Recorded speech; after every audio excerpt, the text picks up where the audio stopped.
Sahabat setia Gowori yang dikasih Tuhan, Shalom. Hari ini adalah Rabu 28 Januari 2026. Kita hari ini memperingati peringatan wajib Santo Thomas Aquinas atau Thomas Aquino, imam dan pujangga gereja. Thomas lahir pada tahun 1225 dari keluarga bangsawan di Aquino, Italia Selatan. Sejak kecil Thomas ini sungguh-sungguh telah menunjukkan kecerdasannya yang luar biasa. Bahkan pada usia 19 tahun, ia memutuskan untuk bergabung dengan Ordo Dominikan. Namun keluarganya menolak dan menahan Thomas di dalam kastil selama hampir 1 tahun. Thomas melewatkan masa pencobaan dan dia mengajar para saudara-saudara perempuannya juga tetap menjalin komunikasi dengan para anggota Ordo Dominikan. Atas bantuan ibunya, Thomas berhasil meloloskan diri dan memulai karyanya sebagai seorang imam dan dosen. Thomas Aquinas adalah salah satu filsuf dan teolog terbesar dalam gereja Katolik. Gereja menghormati Thomas Aquinas sebagai orang kudus dan memandangnya sebagai guru teladan bagi mereka yang belajar menjadi imam. Karya Thomas yang terkenal adalah Summa Theologiae. Satu kutipan yang menarik buat saya dikatakan Thomas Aquinas demikian: "To one who has faith, no explanation is necessary. To one without faith, no explanation is possible."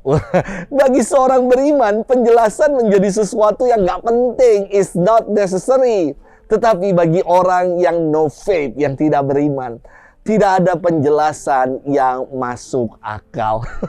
Dalam perjalanan menuju Roma, kepala Thomas itu terpentok batang pohon dan mengakibatkannya sakit parah dan wafat pada 7 Maret tahun 1274. Kita akan bersama-sama merenungkan firman Tuhan hari ini yang diambil dari Injil Markus 4 ayat 1 sampai dengan 20. Kita siapkan hati kita.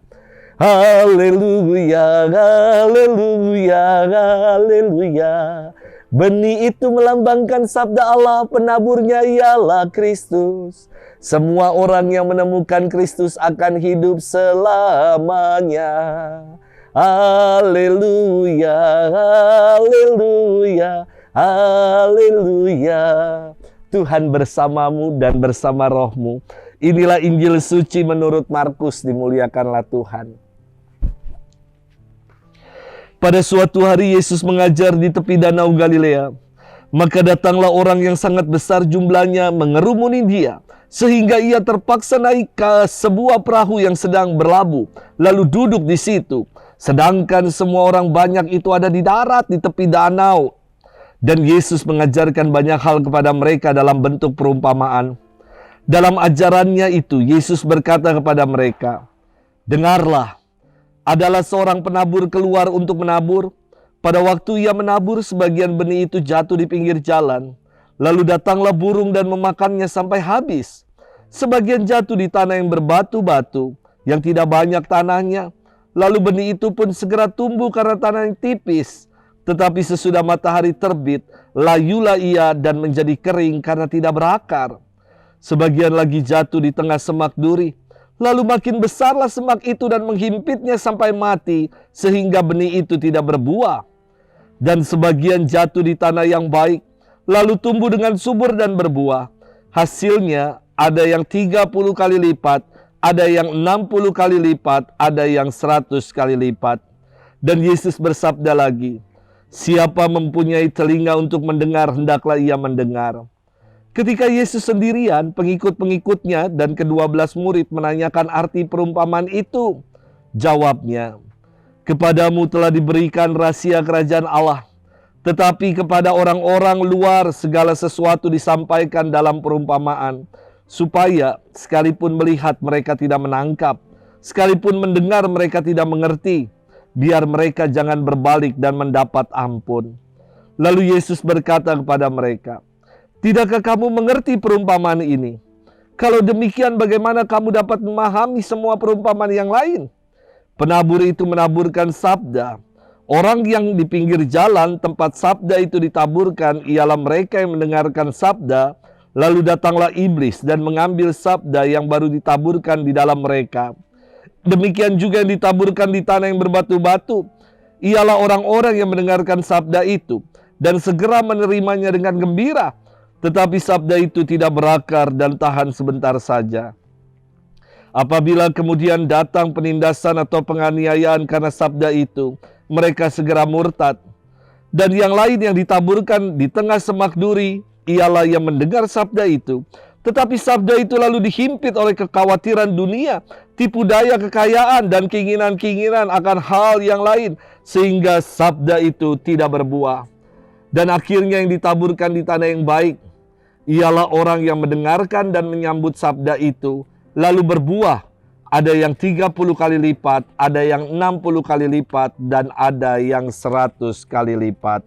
Demikianlah sabda Tuhan. Terpujilah Kristus. Sahabat setia Gower yang dikasihi Tuhan, shalom. Saya percaya sekali sama sebuah hukum yang namanya hukum tabur tuai. Karena buat saya ini adalah kepastian alam. Yang ditabur itulah yang akan dituai. Dulu di Papua saya nanam pohon cabai. Dan saya menuai buah cabai, bukan buah durian. Dulu di Papua saya punya 19 ekor babi. Dan setiap pagi juga sore saya kasih makan itu babi supaya gemuk dan siap dijual. Dan setelah 5 tahun saya lakukan itu dengan tekun. Apa yang saya tabur dulu di Papua, kini di paroki Pantai Indah Kapuk saya menuainya. Kini tiap pagi dan sore saya diantar umat makan babi supaya sayanya gemuk dan siap untuk dijual. Bukan siap untuk melayani.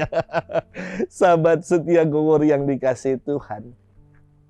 Firman Tuhan hari ini berkisah tentang perumpamaan seorang penabur. Saya kira ada yang aneh dalam kisah ini. Dikatakan seorang penabur, artinya orang ini harusnya tahu persis tanah yang baik untuk ditaburkan benih. Lantas, kenapa kok terkesan sang penabur ini menabur benih secara sembarangan, secara serampangan? Mengapa ia menabur benih di pinggir jalan? Tidak pas.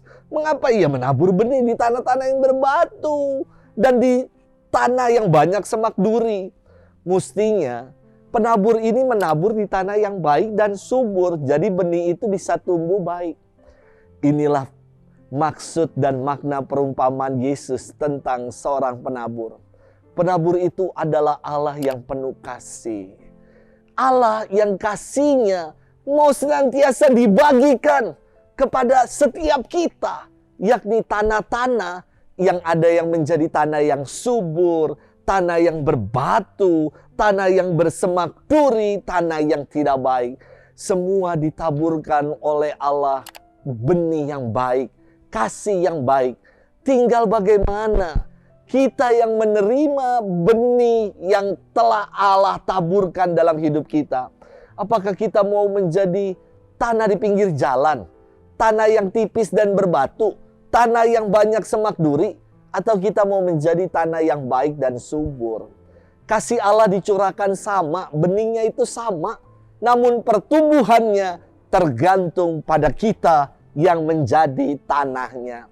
Sahabat setia Gower yang dikasihi Tuhan, ketika Allah sudah menaburkan yang baik dalam hidup kita, mari kita buka hati, buka diri kita untuk menjadi tanah-tanah yang baik dan subur.